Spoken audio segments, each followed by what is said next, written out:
আসসালামু আলাইকুম। আমি বানাইছি মুড়ি দিয়ে মিষ্টি। মুড়ি দিয়ে যে মিষ্টি এত পারফেক্ট হয় এটা না বানালে আমি বুঝতাম না। লাইফে অনেক কিছু দিয়ে মিষ্টি বানানোর ট্রাই করছি, বাট কখনোই পারফেক্ট হয়নি যতটা পারফেক্ট মুড়ি দিয়ে বানানোর পর হয়েছে। বলতে গেলে এটা একটা নো ফেল মিষ্টির রেসিপি। তো 2 কাপ মতো মুড়ি আমি ব্লেন্ডারে ব্লেন্ড করে একটা ছাঁকনির সাহায্যে ছেঁকে নিয়েছি। আর এখানে হাফ কেজি দুধের মধ্যে 1 প্যাকেট গুঁড়া দুধ দিয়ে একটু ভালোভাবে নেড়ে মুড়ির মিশ্রণটা দিয়ে একটা ডো তৈরি করে নিব। আর একটি প্লেটে আমি আগে থেকে ঘি ব্রাশ করে রাখছি। এরপরে মুড়ির ডোটা দিয়ে এখানে আরও 2 প্যাকেট গুঁড়া দুধ দিয়ে আমি খুব ভালোভাবে একটু মেখে নিব। আর দিয়ে দিব একটু বেকিং পাউডার বা বেকিং সোডা, যেটা অ্যাভেলেবেল থাকবে আপনারা ওটাই দিতে পারবেন।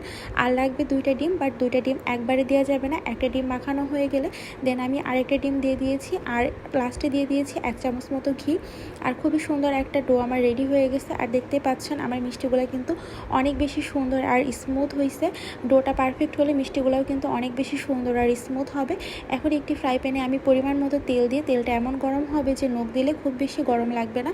এই অবস্থায় আমি সবগুলা মিষ্টি দিয়ে দিব এবং মিডিয়াম টু লো হিটে আমি মিষ্টিগুলোকে খুব সুন্দরভাবে ভেজে নিব। এখন আমি রেডি করব চিনির শিরা। 1 কাপ পরিমাণ চিনির মধ্যে 2 কাপ পরিমাণ পানি আর 3টা এলাচ দিয়ে আমি চিনির শিরাটা রেডি করব। আর এখানে কিন্তু আমার মিষ্টিগুলো খুব সুন্দরভাবে ভাজা হচ্ছে। আমি খুব ডিপ কালার করিনি, হালকা ব্রাউন টাইপের মতো ভেজে নিয়েছি। আর এখন আমি সবগুলা মিষ্টি চিনির শিরার মধ্যে দিয়ে আরও 10 মিনিট মতো রান্না করে নিব। আর 10 মিনিট মতো রান্না করা হয়ে গেলে আমি একটি ঢাকনার সাহায্যে সবগুলা মিষ্টি ঢেকে কমপক্ষে 1 ঘন্টার জন্য রেখে দিব। আর 1 ঘন্টার পর দেখতেই পাচ্ছেন আমার মিষ্টিগুলো দেখতে কতটা লোভনীয় আর সুন্দর হয়েছে। একটা মিষ্টি কেটে দেখালাম কতটা পারফেক্ট হয়েছে।